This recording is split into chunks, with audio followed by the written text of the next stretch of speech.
Keluaran pasal 33 ayat 1-23.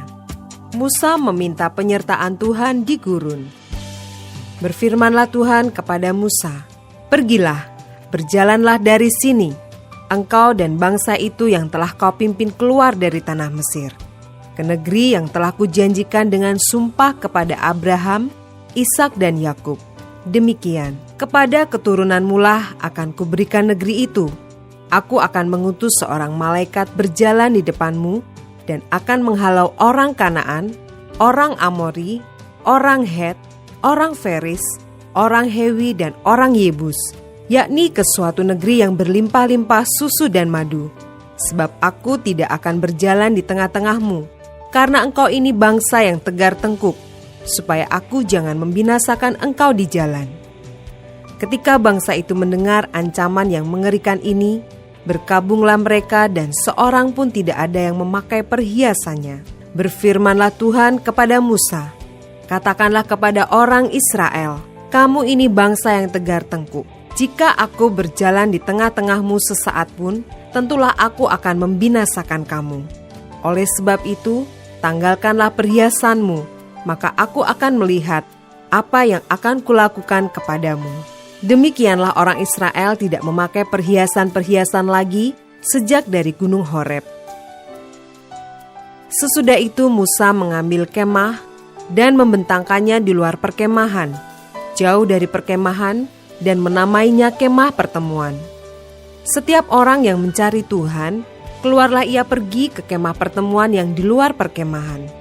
Apabila Musa keluar pergi ke kemah itu, bangunlah seluruh bangsa itu dan berdirilah mereka, masing-masing di pintu kemahnya, dan mereka mengikuti Musa dengan matanya, sampai ia masuk ke dalam kemah. Apabila Musa masuk ke dalam kemah itu, turunlah tiang awan, dan berhenti di pintu kemah, dan berbicaralah Tuhan dengan Musa di sana. Setelah seluruh bangsa itu melihat bahwa tiang awan berhenti di pintu kemah, maka mereka bangun dan sujud menyembah, masing-masing di pintu kemahnya.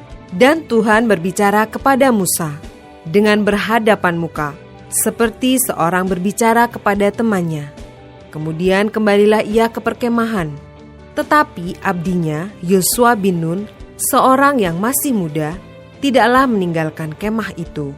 Lalu berkatalah Musa kepada Tuhan, "Memang engkau berfirman kepadaku, suruhlah bangsa ini berangkat, tetapi engkau tidak memberitahukan kepadaku siapa yang akan kau utus bersama-sama dengan aku. Namun demikian engkau berfirman, aku mengenal namamu, dan juga engkau mendapat kasih karunia di hadapanku. Maka sekarang, jika aku kiranya mendapat kasih karunia di hadapanmu, beritahukanlah kiranya jalanmu kepadaku, sehingga aku mengenal engkau, supaya aku tetap mendapat kasih karunia di hadapanmu. Ingatlah bahwa bangsa ini umatmu." Lalu ia berfirman, "Aku sendiri hendak membimbing engkau dan memberikan ketentraman kepadamu."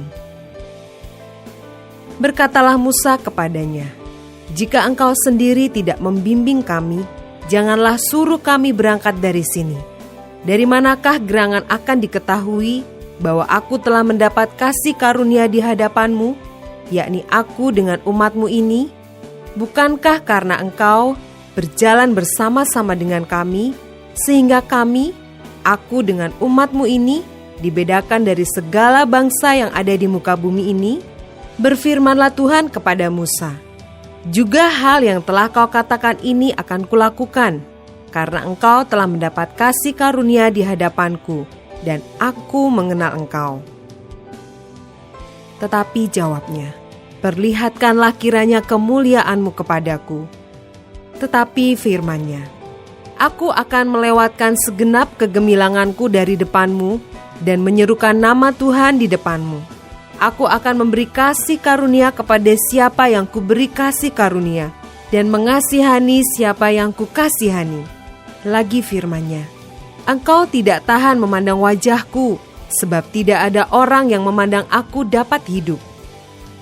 Berfirmanlah Tuhan, "Ada suatu tempat dekatku, di mana engkau dapat berdiri di atas gunung batu. Apabila kemuliaanku lewat, maka aku akan menempatkan engkau dalam lekuk gunung itu, dan aku akan menudungi engkau dengan tanganku, sampai aku berjalan lewat. Kemudian aku akan menarik tanganku, dan engkau akan melihat belakangku, tetapi wajahku tidak akan kelihatan.